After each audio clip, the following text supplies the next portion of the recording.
मंगलम भगवान वीरो मंगलम गौतमोगणी मंगलम कुंद कुंदार्यो जैन धर्मोस्तु मंगलम सर्वमंगलमांगल्यम सर्वकल्याणकारकं प्रधानं सर्वधर्माणां जैनं जयतु शासनं। मैं नमो तीर्थनायक को नमो ओंकारवाणी को नमो उन कुंद प्रभु को जिन्होंने ओंकार धारण की। अहो उपकार जिनवर का कुंद का दिव्य वाणी का जिन कुंद ध्वनि दाता उन कहान स्वामी का। चिदानंदिक रूपाए जिनाए परमात्मने परमात्म प्रकाशाए नित्यं सिद्धात्मने नमः। आचार्य योगेंद्र देवकृत परमात्म प्रकाश नाम का ग्रंथ और इसके द्वितीय महाधिकार की 91 नंबर की गाथा है। इसमें कहा कि जो परिग्रह को त्याग कर पुनः उसे ग्रहण करते हैं वे बमन करके उसको पुनः उस बमन को निगलते हैं। ऐसी कड़क बात आचार्य योगेंद्र देव ने कही। तो इसमें परिग्रह के संदर्भ से 3 भेद किए, सचित्त परिग्रह, अचित्त परिग्रह और मिश्र परिग्रह। तो गृहस्थ के संदर्भ से कहा कि जो स्त्री पुत्र कलत्रादि नाम कुटुंब आदि है वह सचित्त परिग्रह है, वस्त्र आभूषण आदि अचित्त परिग्रह है और वस्त्र आभूषण सहित के स्त्री पुत्रादि वे मिश्र परिग्रह। ये तो बात करी गृहस्थ की अपेक्षा। साधु की अपेक्षा 3 प्रकार से बात की कि साधु के संयोग अपेक्षा से उनके शिष्य शिष्यादि सचित्त परिग्रह हैं और पिछी कमंडल उपकरण आदि ये अचित्त परिग्रह हैं और पीछी कमंडल पुस्तकादि सहित के शिष्य शिष्यादि वे मिश्र परिग्रह हैं। ये साधु के संयोग रूपता से बात करी परिग्रह की। अब साधु के भाव की तरफ से परिग्रह की बात करी। थोड़ा सा रिवीजन हो जाएगा इसलिए, है ना। साधु के भाव की अभी संयोग की तरफ से कहा था। सचित्त में शिष्य शिष्यादि, अचित्त में पिछी कमंडल उपकरण आदि और पिछी उपकरण आदि सहित के शिष्य शिष्यादि, ये मिश्र परिग्रह हुआ। अब साधु के भाव की तरफ से कि मिथ्यात्व रागादि भाव ये सचित्त परिग्रह और द्रव्य कर्म नौ कर्म ये अचित्त परिग्रह और द्रव्य कर्म और भाव कर्म ये मिश्र परिग्रह। आज भी चर्चा आई थी, कल भी आई थी कि भाव कर्म आपने कहाँ से इसमें जोड़ लिया मिश्र में। क्यों कि पहले अपन ने देखा क्या शैली थी कि शिष्य शिष्यादि सचित्त परिग्रह, उपकरण आदि अचित्त परिग्रह, पिछी कमंडल और पिछी कमंडल के साथ शिष्यादि वो मिश्र परिग्रह, ऐसे आपने कहा था। अब जब भाव की बात आई तो मिथ्यात्व रागादि को सचित्त कहा, सचित्त परिग्रह, और द्रव्य कर्म, नौ कर्म वे पुद्गल के हैं ना, द्रव्य कर्म पुद्गल, नौ कर्म पुद्गल। तो द्रव्य कर्म, नौ कर्म को आपने अचित परिग्रह कहा। तो फिर मिश्र परिग्रह में भाव कर्म, द्रव्य कर्म क्यों लिया? तो कहा भाव कर्म कहो कि मिथ्यात्व रागादि कहो, एक ही बात है। मिथ्यात्व रागादि को ही यहाँ भाव कर्म से, यदि आपको भाव कर्म शब्द नहीं पसंद आता तो द्रव्य कर्म और मिथ्यात्व रागादि, इनमें ममत्व का भाव, इनमें मैंपने का परिणाम, इसको मिश्र परिग्रह, साधु के भावों की अपेक्षा। अब ध्यान में लीन साधु की अपेक्षा, अपने शुद्धात्मा में के ध्यान में लीन साधु की अपेक्षा वो जो सिद्ध परमेष्टि का स्मरण, उनका गुणों का स्मरण, तो सिद्ध भगवंतों का स्मरण सचित्त परिग्रह, और पुद्गलादि 5 अजीव द्रव्यों का विचार अचित्त परिग्रह, और गुणस्थान, मारना स्थान, जीव समास आदि संसारी जीव का विचार, ये मिश्र परिग्रह। ये थोड़ा विचार, ये थोड़ी सी चर्चा बारीक है, संयोग वाली स्थूल है। भाव वाली जो चर्चा करी भाव अपेक्षा से, वो भी इतनी सूक्ष्म नहीं है। पर ये जो ध्यान में लीन साधु की अपेक्षा से, ध्यानी साधु की अपेक्षा सिद्ध भगवंतों का ध्यान, वह सचित्त परिग्रह है। हाँ सुनो ना, ध्यान में है तो परिग्रह छोड़कर ध्यान में आए ना, तो सिद्ध भगवंतों का ध्यान छोड़कर स्वरूप के ध्यान में आए। अब स्वरूप के ध्यान से छूटकर यदि सिद्ध भगवंतों का ध्यान किया तो पुनः परिग्रह का ग्रहण हुआ। और अब लगा लेना वो जो बात कही थी, वमन करके निगलने वाली, अब लगाओ बात। भाई ये आचार्यों की कथनी है, बीतराग का मार्ग है, ये ऐसा ही सूक्ष्म मार्ग है, इसमें अपने को बात कहने सुनने में अच्छी लगे तो ही अच्छी है, ऐसा नहीं है। यहाँ तो असलियत का राज रहस्य खोला जाता है। आपको अच्छा लगे तो भी अच्छा, अच्छा ना लगे तो भी अच्छा, क्योंकि जगत भर में, पूरे विश्व में, इस 14 ब्रह्मांड में अच्छे लगने लायक कोई है तो यह निज शुद्धात्मा है। इसकी तरफ से विचार करो तो हर कथनी आपको अच्छी लगेगी। जानबूझ करके यहाँ पर अपने को वो बात याद करना चाहिए, है ना, क्योंकि उसकी सूक्ष्मता किस प्रकार यहाँ आचार्य परमात्मा कहते हैं वो समझना है। अब अभी विचार करो कि ध्यान में है तो ध्यान में है तो सिद्ध परमेष्टि का तो थोड़ी स्मरण कर रहे हैं। हाँ बिल्कुल ठीक है।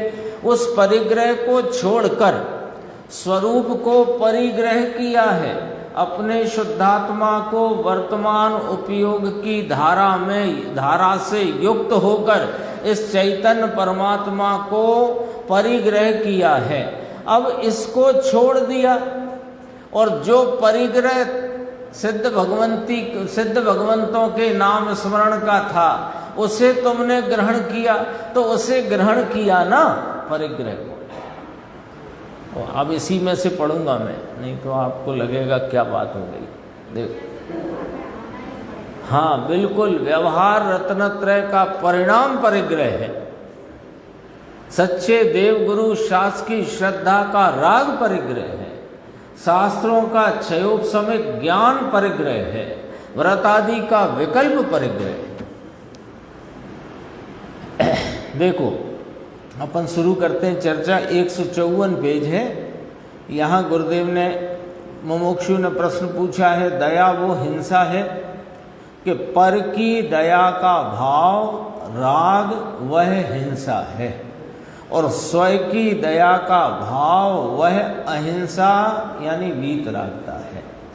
तो कहा आपकी दया बहुत महंगी है साहिब। क्या महंगी सस्ती की बात नहीं भाई, वस्तु ऐसी है।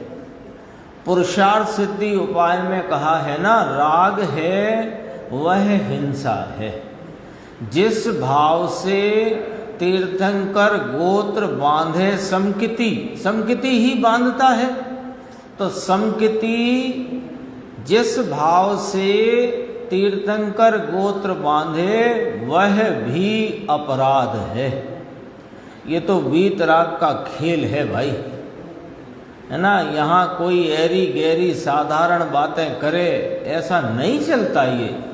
ये सभा जो है ना, ये शास्त्र सभा ये वीतराग परमात्मा की दिव्य ध्वनि के सार को कहने की सभा है, उस सार को सुनने की सभा है।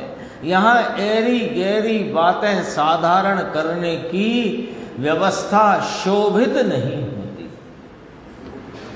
कहते ना, देखो गुरुदेव ने कहा कि नहीं, ये तो वीतराग का खेल है भाई।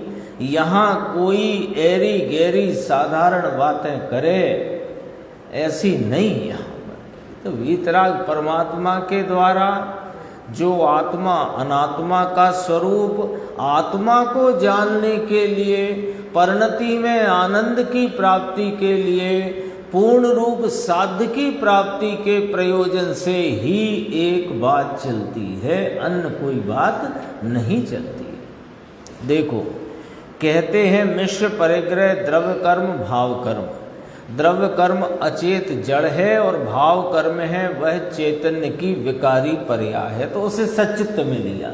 और सचित अचित दोनों को लो तो मिश्र परिग्रह हो गया, ठीक है ना। उसे सचित गिनकर वह अचेत अचित कौन द्रव्य कर्म दोनों हो करके मिश्र गिना। पंच महाव्रत के परिणाम दे भाव कर्म सचित परिग्रह है, लिखा है।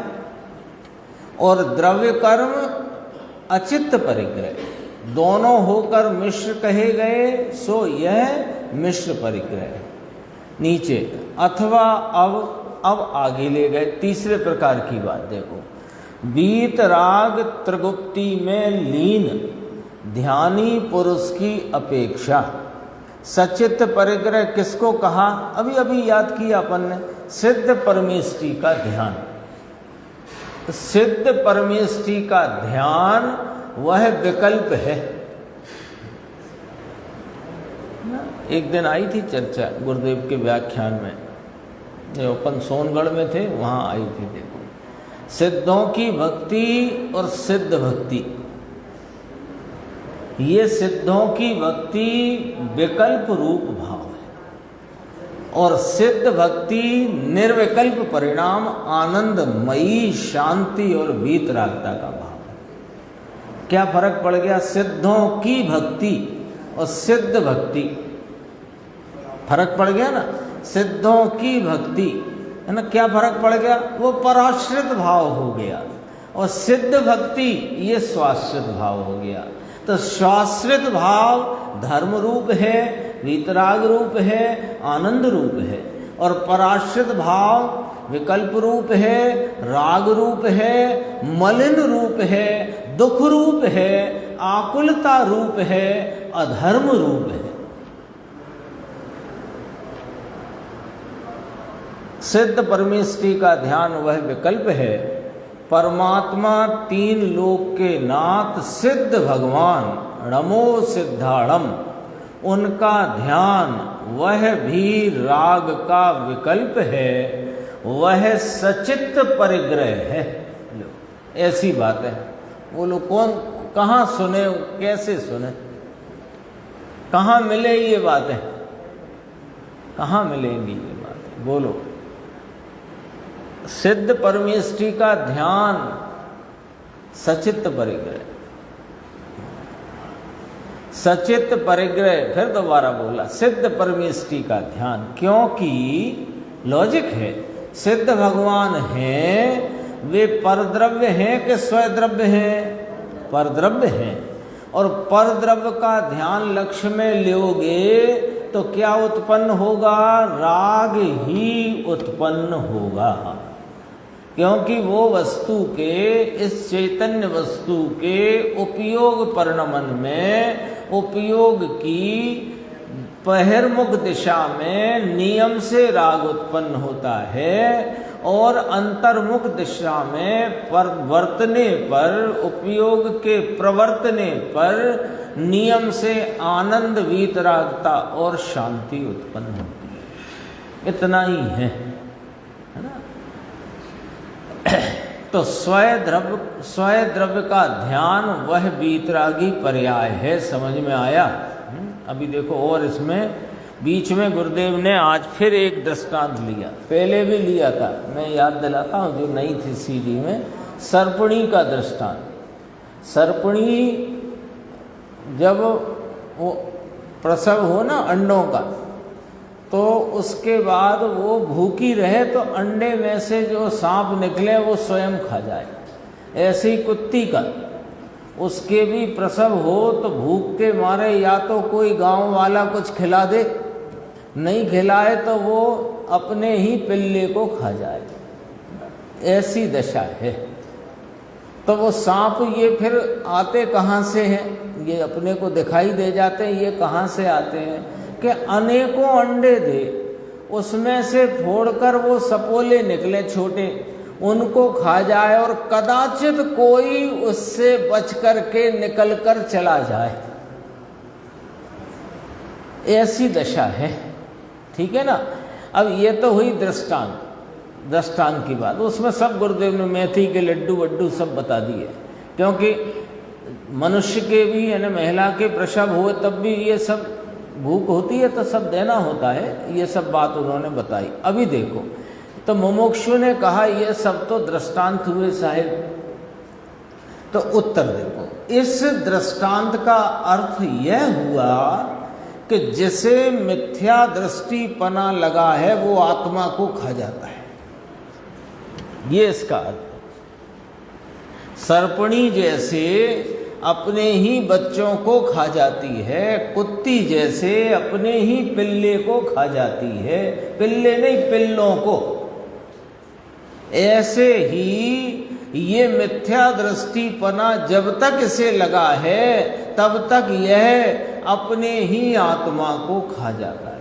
खा जाता है का अर्थ क्या निकला कि आत्मा जो कि आनंद स्वरूप, पवित्र स्वरूप और ये परिपूर्ण वस्तु तत्व है, आनंद रूप है, तो इसकी परिणति में आनंद की उत्पत्ति नहीं होने देना, यही आत्मा को खा जाना है। भाई आत्मा में से क्या निकलना चाहिए कि जो भरा है वो निकलना चाहिए। आत्मा में आनंद, शांति, वीतरागता भरी हुई है, और परिणति में यदि आत्मा वो आनंद, शांति और वीतरागता यदि प्रकट नहीं हो रही तो वो परिणति जिसमें प्रकट नहीं हुई उस परिणति ने उस आत्मा को खा लिया। भाव मरण है ना, यही भाव मरण कहलाता है। आत्मा मरे क्या? आत्मा तो अनादि अनंत है, अनुत्पन्न अविनष्ट स्वरूप है, उसकी तो उत्पत्ति विनाश की कोई बात ही नहीं। फिर आत्मा का भाव मरण क्या नहीं क्या?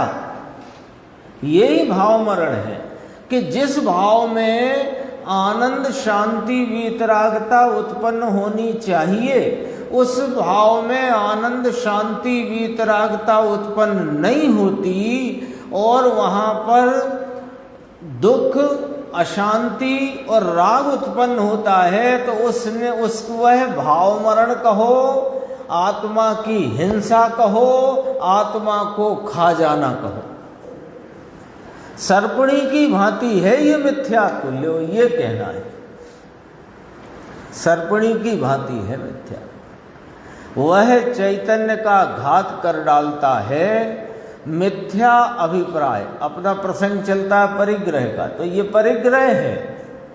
मिथ्या अभिप्राय जो ये परिग्रह है उसे जो पकड़ा है परिग्रह, पकड़ कर रखना, तो वह आत्मा चैतन्य मूर्ति का घात कर डालता है। कैसे कर डालता है?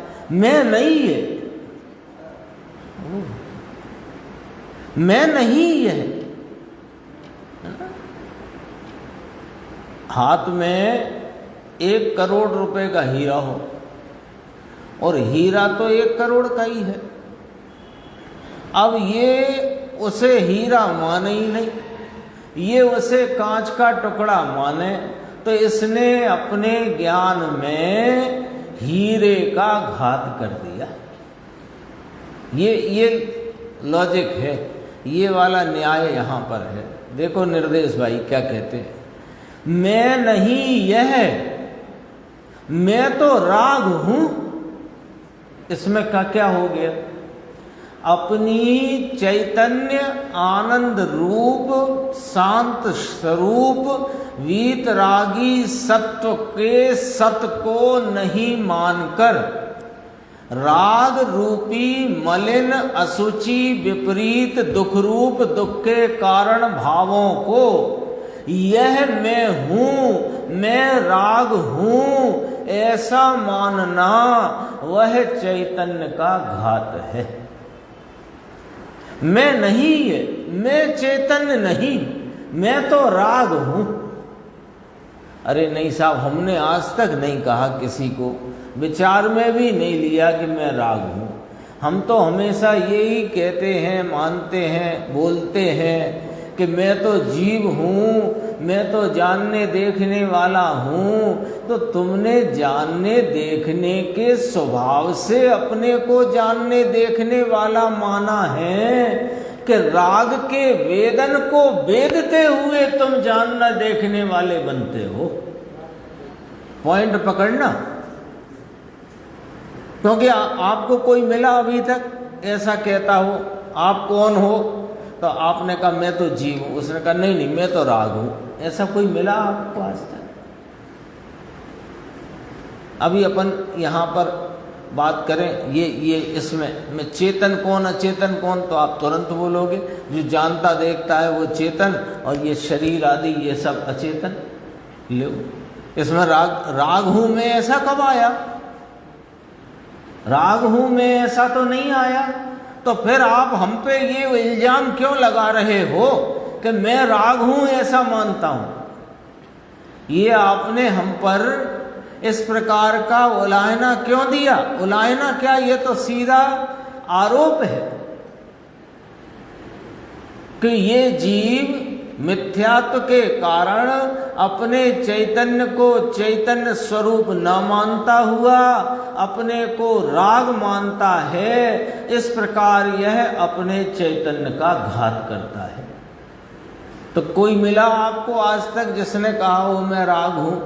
तो फिर क्यों ऐसा इल्जाम ज्ञानी धर्मात्मा आचार्य भगवंत हमारे ऊपर कहते हैं? देखो निर्देश सुनो, मुद्दे की बात है। क्या कहना है कि जो यह तुम अपने को जानने देखने वाला तो कहते हो, लेकिन ये जो जानने देखने वाला, मैं देखो जगत भर को जानता हूँ, जो भी जानता हूँ, मैं बहुत जानता हूँ, शास्त्र जानता हूँ, गणित जानता हूँ, अर्थशास्त्र जानता हूँ, सोना चांदी जानता हूँ।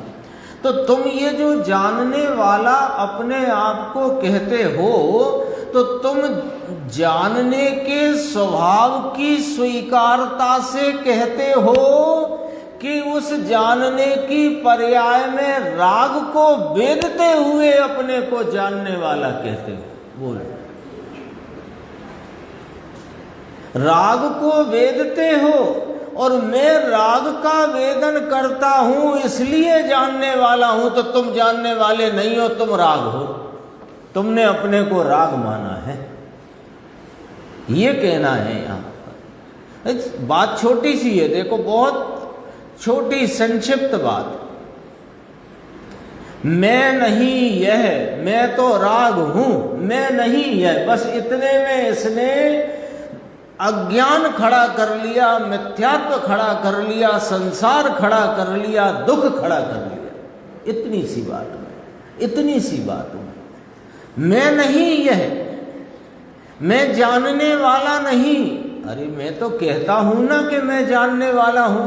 अरे तुम कहते तो हो मैं जानने वाला हूं, लेकिन जानने वाले स्वभाव को स्वीकार करके कहते हो कि राग का वेदन करके अथवा गेयों के संदर्भ को, संबंध को जानते हुए अपने को जानने वाला कहते। तो तुमने गेयों, राग भी गेय है ना, तो तुमने गेयों से ज्ञान माना तो तुमने इस ज्ञान स्वरूपी आत्मा का घात कर दिया। प्रैक्टिकल है, सीधी बात है ना। ये बोलना सीखना तो बहुत 2 मिनट का काम है। 2 मिनट की कक्षा में ये बात सीखी जा सकती है कि मैं चेतन हूँ, ये टेबल वस्त्र आदि ये सब अचेतन है, शरीर अचेतन, मैं चेतन क्योंकि मैं जानता देखता हूँ, ये जानते देखते नहीं। लो इतने में तो नक्की हो गया ना जीव का स्वरूप। अरे जीव का स्वरूप तो नक्की किया तुमने, लेकिन उस स्वरूप को नक्की काय पे से किया? शास्त्र पर से किया, क्लास पर से किया, उपदेश से किया, अथवा अपने ज्ञान स्वभाव की सामर्थ्य से किया। यदि ज्ञान की सामर्थ्य से स्वीकार करते हो कि मैं जाननहारा हूं, तो तुम जाननहारे ही हो।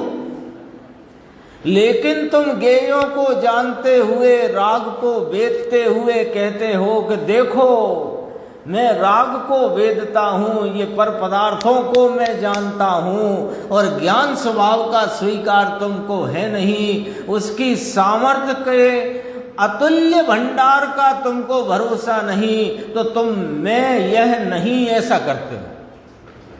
लिखा कि नहीं, मैं नहीं यह, मैं तो राग हूँ, मैं नहीं यह मेरी स्त्री पुत्र वह मैं हूं, घात कर डालता है आत्मा का।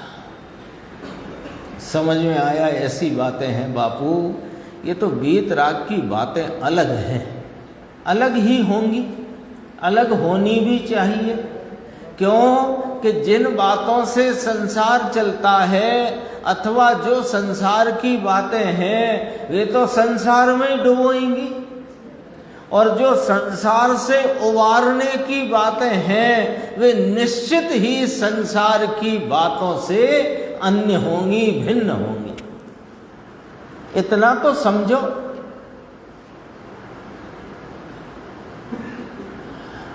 लोगों में तो विचारे संप्रदाय में बस ये चला आया है, ये तो दया पालो, प्रोषद करो। प्रोषद जानते हो अंकुर? प्रोषद बता देता हूँ, और रोज आएगा शब्द, कभी कभी आ ही जाता है। प्रोषदो उपवास होता है, प्रोषद उपवास, पूरा शब्द का अर्थ समझ लो, बहुतों को नहीं पता होगा। प्रोषद माने पुष्टता, प्रोषद माने पुष्टता, और उपवास माने समीप रहना। अब अपन उपवास काय को समझते हैं कि भोजन के त्याग को उपवास कहते हैं। अब भोजन के त्याग से काय की पुष्टता होगी? कमजोरी होगी भैया, है ना।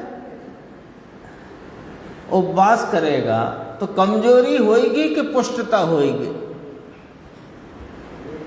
ये तो उल्टी बातें हैं। अरे उल्टी है तभी तो ये सीधी जगह ले जाएंगी तुम्हें।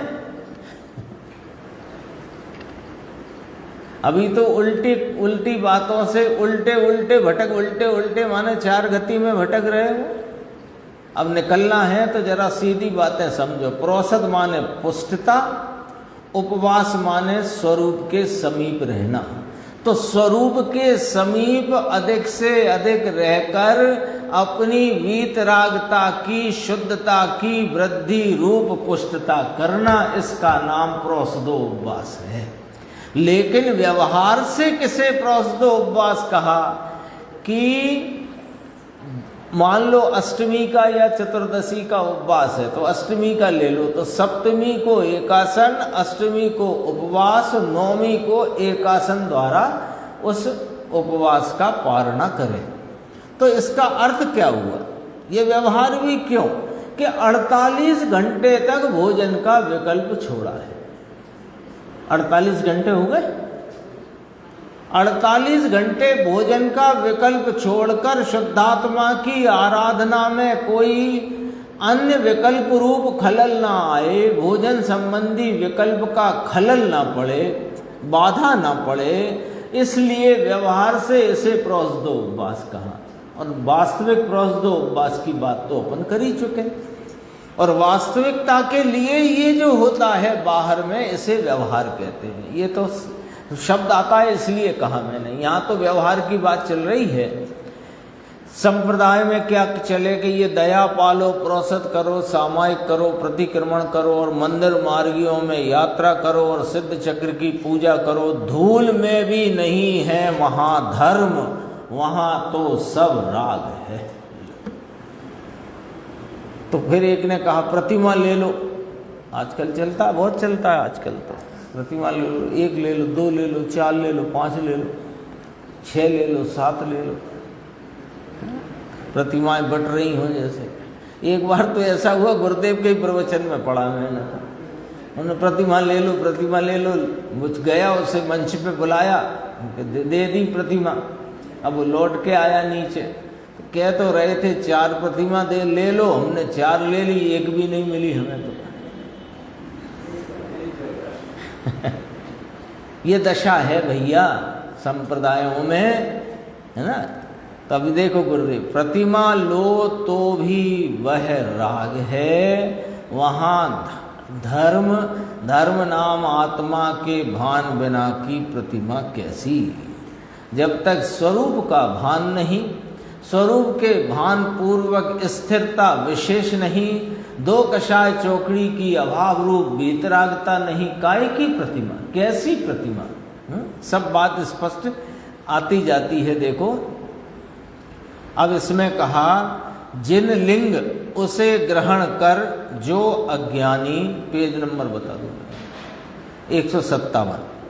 जिन लिंग उसे ग्रहण कर जो अज्ञानी शुद्धात्मा की अनुभूति से विपरीत। यहाँ से समझना बात को, यानी पूरी गाथा में जितना अभी विस्तार था वो तो ग्रस्त अपेक्षा, साधु के संयोग अपेक्षा, साधु के भाव अपेक्षा, और ध्यान में लीन साधु की अपेक्षा। इतनी अपेक्षा से सचित परिग्रह क्या, अचित परिग्रह क्या, मिश्र परिग्रह क्या, ये सब चर्चा आ गई। अब देखो यहाँ से इस गाथा की मूल बात जो है वो यहाँ पर आचार्य देव कहते हैं, उसका खुलासा गुरुदेव श्री अपने को बताएंगे। देखो, जिन लिंग उसे ग्रहण कर जो अज्ञानी शुद्धात्मा की अनुभूति से विपरीत, शुद्धात्मा परमानंद प्रभु का अनुभव, वीतरागी परिणति वह अनुभूति, भैया वो पर्याय है,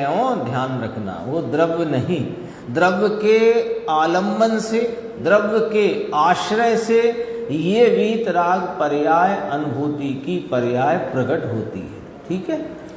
अज्ञानी शुद्धात्मा की अनुभूति से विपरीत परिग्रह को ग्रहण करते हैं। इस शुद्धात्मा की अनुभूति से विपरीत विकल्प आदि परिग्रह को पकड़ता है, वह मिथ्या दृष्टि अज्ञानी है। पुस्तकें थोड़ी हैं, सबको नहीं मिली होंगी, ऐसा गुरुदेव को ख्याल आया। फिर कहा, अज्ञानी शुद्धात्मा की अनुभूति से विपरीत। क्या क्या है शुद्धात्मा की अनुभूति से विपरीत, सुनो। व्यवहार रत्नत्रय, देव गुरु शासकीय श्रद्धा का विकल्प राग, पंच महाव्रत का राग, यह सब शुद्धात्मा की अनुभूति से विपरीत है। और इसका ग्रहण करे, यानी बात तो ये कहना है, फिर उसमें बारीकियां तो सब आ गई, पर उसका सेंटर फोकस कहाँ है कि जिन लिंग ग्रहण करके और यह देव गुरु शासकीय श्रद्धा का विकल्प, 5 महाव्रत का राग, जो शुद्धात्मा की अनुभूति से विपरीत है, इसमें तुम यदि एकत्व करते हो तो ये अज्ञान रूप परिणमने से तुम वमन किए हुए को पुनः निगलते हो। फोकस ये है पूरी बात का। बात तो टीकाकार आचार्य ब्रह्मदेव सूरी भगवान ने सब तरफ से, यानी वहां से शुरू की स्थूल शिष्य शिष्यादि से साधु के संदर्भ में, और ध्यानी साधु की स्थिति में सिद्ध परमेष्टि के विचार तक बात ली। वो सब बातें समझना, पर पूरी गाथा का फोकस पॉइंट कितना है कि जो 5 महाव्रत का परिणाम, 28 मूल गुण का परिणाम, देवगुरु शास की श्रद्धा का राग, ये परिग्रह है। इसे छोड़कर शुद्धात्मा का ध्यान करना ही योग्य है। तथापि इस शुद्धात्मा की अनुभूति से विपरीत ऐसे देवगुरु शास की श्रद्धा के राग को, पंच महाव्रत के राग को, यदि तुम उसमें एकत्व भाव से, कर्तृत्व भाव से, कर्तव्य भाव से जुड़ते हो तो तुम वमन किए हुए माल का दोबारा से ग्रहण करते हो। ये फोकस है इस बात का, गाथा का नहीं। मुमुक्षु ने कहा अनुभूति से विपरीत ऐसा लिखते हैं, आत्मा से विपरीत ऐसा तो नहीं लिखा। तो कहा परिणति से विपरीत है, यानी वीतरागी परिणति से विपरीत है तो आत्मा से विपरीत ही है। आत्मा तो द्रव्य है। यहाँ तो वर्तमान परिणति कैसी चाहिए? वीतरागी अतीन्द्रिय आनंद रूप निर्मल चाहिए, और वो निर्मल परिणति न होकर पलटकर परिणति हो, माने मलिन हो, तो वह राग रूप परिणति, मलिन परिणति, वीतरागी परिणति से विपरीत नाम आत्मा से विपरीत है। ख्याल में आई बात? ऐसा कहना है। वहाँ फिर द्रव्य की तो बात कहाँ? द्रव्य तो ध्येयभूत है, द्रव्य तो श्रद्धेय है, श्रद्धा का श्रद्धेय है, ध्यान का ध्येय है, वो द्रव्य है, वो पर्याय में आता नहीं, पर्याय उसमें प्रवेश करती नहीं। पर उसकी पर्याय जो व्यक्त प्रति समय होती है वह वीतरागी, निर्मल और पवित्र और आनंद रूप होनी चाहिए। वो न होकर राग रूपता वाली मलिन आकुलतामय परिणाम परिणति है, तो वह शुद्धात्मा से विपरीत परिणति है, और वह आत्मा की नहीं, इसलिए परिग्रह रूप है। बहुत गंभीर चर्चाएं हैं इस परमार्थ प्रकाश में। देखो फिर अब पेज आया है 158। अज्ञानी शुद्धात्मा की अनुभूति से विपरीत विकल्प आदि परिग्रह को ग्रहण करते हैं। व्याख्या सामान्य समझना। इधर ये शिष्य मेरा, ये पुस्तक मेरी, ये विकल्प होए वो मेरा, सब ले लिया। ये शिष्य मेरा, ये पुस्तक मेरी, ये विकल्प हो वह मेरा। विकल्प शब्द से राग है ना। तो वमन करके पुनः आहार करने वाले के समान निंदा के योग्य होते हैं। कौन? ये शिष्य मेरा, मैंने 118 को दीक्षा, 100 इतने का संघ मेरा, ये पुस्तक मेरी, ये मेरी लिखी हुई, ये जो रागादि विकल्प हैं, मैं बहुत सावधानी से पंच महाव्रत आदि का पालन करता हूँ। ये क्या हो गया?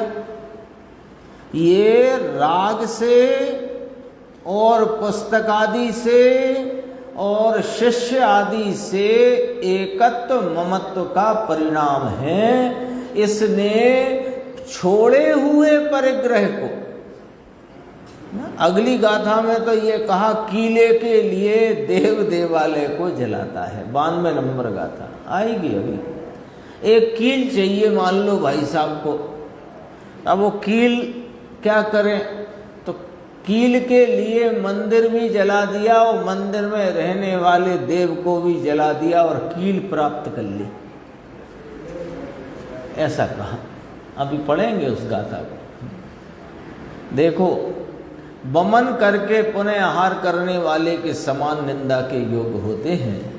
वमन किया उसे कुत्ता खाता है भैया, वमन किए को मनुष्य नहीं खाता। कठिन है ना बात तो, पर आचार्य भगवान यदि भगवान कहकर बुलाते हैं तो फिर उलाहना भी देते हैं, और जो अपनी भूल है उसको भी एकदम स्पष्ट उजागर करते हैं। देखो, एक बात ये बहुत अच्छी आई है कि मनुष्य पने में वीतराग प्रभु की वीतरागी सच्ची बात कान में पड़ना।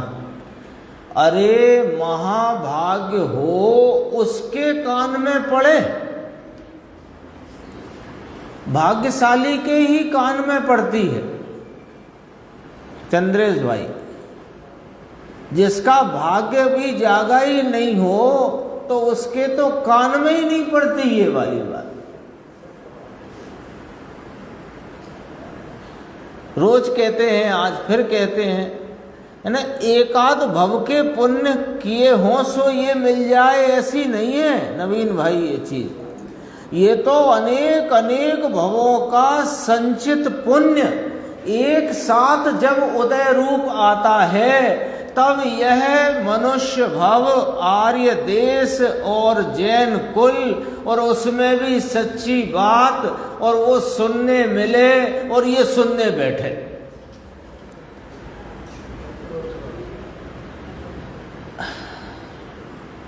नहीं है जिसके भाग्य में, जिसका इतना पुण्य अभी खिला ही नहीं है कि वो इस सच्ची बात को उसके कान में पड़े, उसका पुण्य अभी हीना है। अभी तो मैं पुण्य तक की बात करता हूं, अभी यहां पर जो बात आई है अभी पुण्य तक रखना उसको। अभी तो यहां समझो कान में न पड़ती होए तो उसका तो पुण्य भी हीना।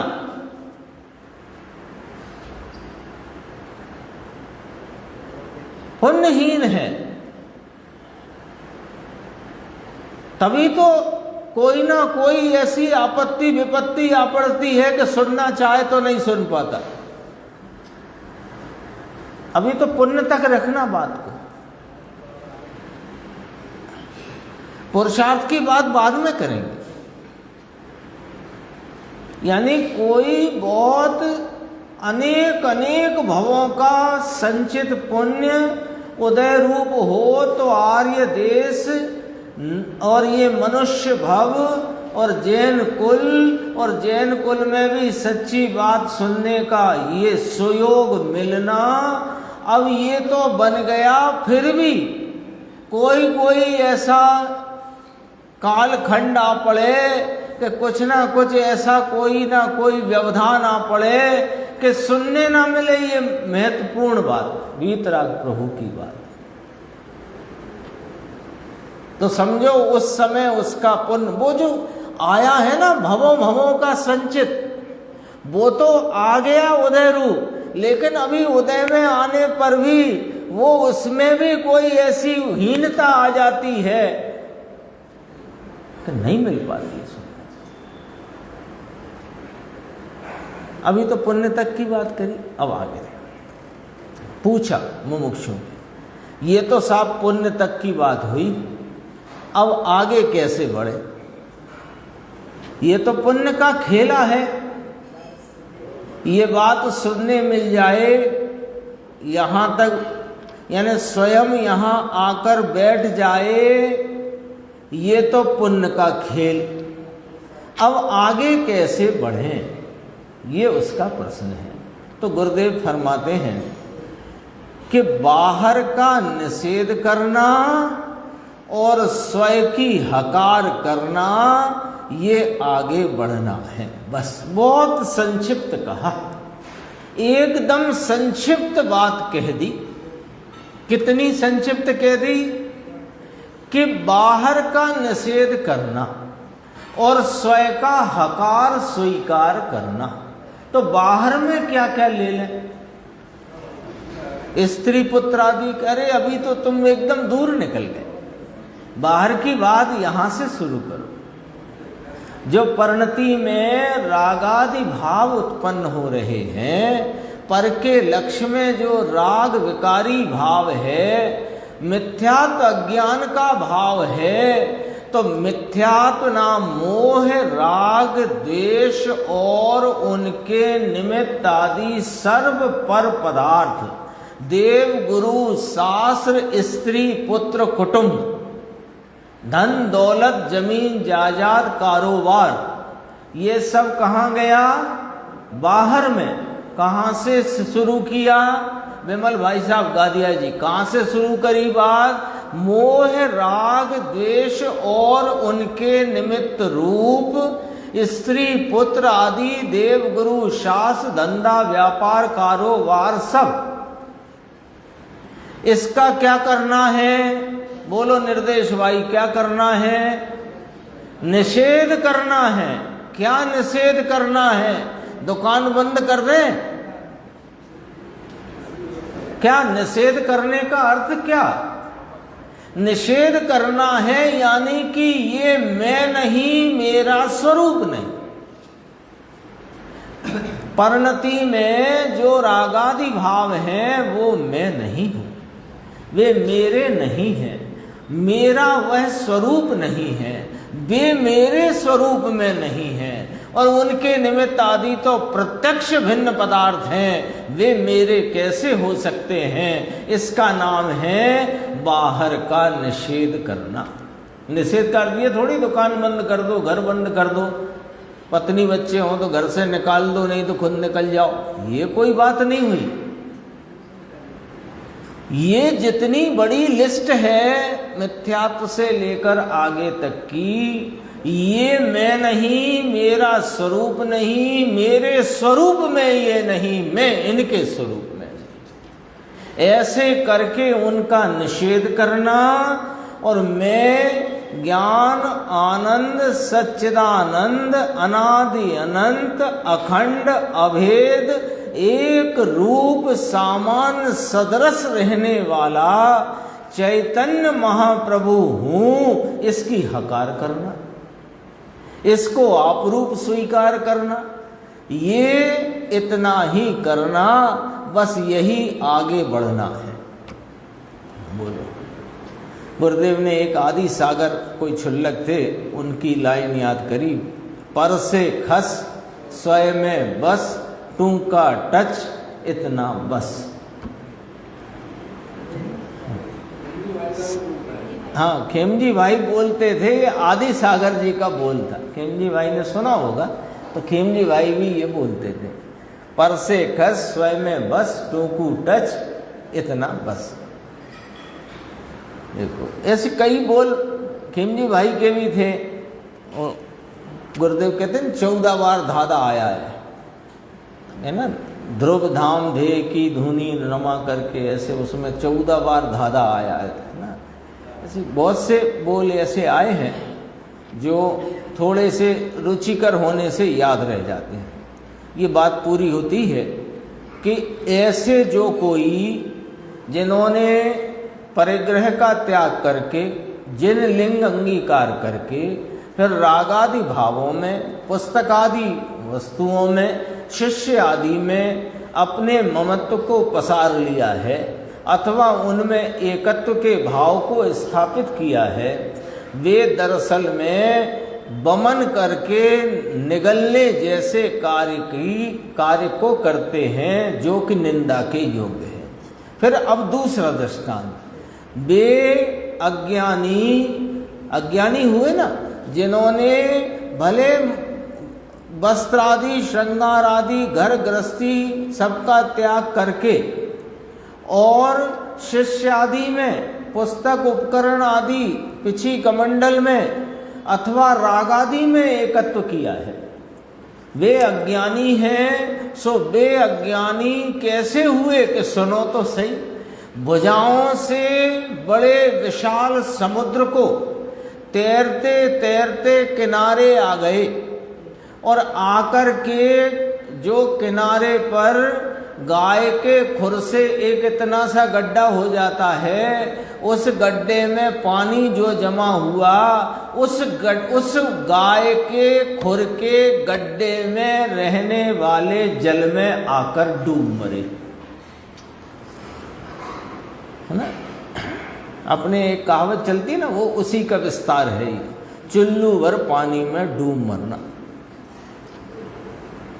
यानी क्या मतलब निकला कि यहां तक आया, कहां तक आया कि निगोद से निकल करके त्रस में आया, और त्रस पर्याय में भी क्रमशः विकास को प्राप्त होकर कोई महापुण्य, अभी चर्चा कर ली अपन, ज़्यादा नहीं करेंगे, तो कोई महापुण्य से आर्य देश, मनुष्य भव और जैन कुल मिला, और वीतराग प्रभु की वाणी मिली, उसमें कुछ इसकी समझ में आई, तो इसने उस मार्ग पर आगे बढ़ने की सोची, लेकिन शुद्धात्मा को प्राप्त न किया और थोड़ा सा डाइवर्ट होकर के गलत मार्ग पर निकल गया। तो इसने क्या किया कि भुजाओं से समुद्र को तैरकर, है, नाव से नहीं, भुजाएं शब्द क्यों डाला, है ना, नाव से जहाज से नहीं, अपनी भुजाओं से।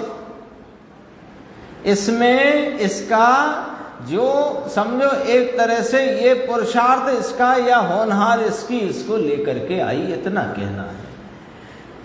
और गाय के खुर से बने हुए गड्ढे के जल में डूबता है। कैसे समुद्र को तैर कर आया कि जिसमें जलचरों के समूह प्रकट हैं, ऐसे अथाह समुद्र को तो बाहों से तिर जाता है, लेकिन गाय के खुर के जल में डूबता है, ये बड़ा अचंभा है। घर का ही संबंध छोड़ दिया, यानी घर में 2 पुत्र 4 पुत्र थे, उनके भी पोते पोती थे, उनसे तो नाता तोड़ दिया, और दूसरों के पुत्र जो शिष्य के रूप में ऐसे मिले, उनसे नाता जोड़ लिया। घर का ही संबंध छोड़ दिया तो पराये पुत्रों से क्या राग करना, प्रश्नवाचक है। यहाँ तक बात आई। 92 पढ़ते हैं अपन, 2-3 मिनट में पूरी करेंगे। लाह हम कित ही कारणिन जे शिव संगु चयंति, खीला लगविते विमुनि देउलु देउ डहंती। कीर्ति लाभ के लिए छोड़ते हैं जो परमात्मा का संग, लोह कील के लिए देव कुल को भी करे अग्नि से भस्म। देखो क्या बात कहते हैं कि अपनी प्रसिद्धि बड़ाई समझे, अपना बड़प्पन जाहिर हो जगत में, अपनी प्रसिद्धि, बड़ाई, प्रतिष्ठा और पर वस्तु का लाभ, ख्याति, लाभ, पूजा, तीनों आ गए इसमें। उन तीनों के लिए आत्म ध्यान को छोड़ते हैं। यानी जिस कार्य के लिए जगत के अन्य सब को छोड़कर आत्म ध्यान के लिए, है ना, वो आती है ना चरणानी योग सूचक चोली का प्रवचन सार में, कि मैं तो अब जंगल को, यह घर बार छोड़कर, माता से कहते हैं, उम्र कम है कदाचित, माता से कहते हैं कि मैं तो यह सब छोड़ करके वन जंगल आदि में जाता हूँ। क्यों? कि मुझे तो मेरे इस चैतन्य परमात्मा का सेवन करना है, इसलिए जाता। तो क्यों छोड़ा जाता है घर?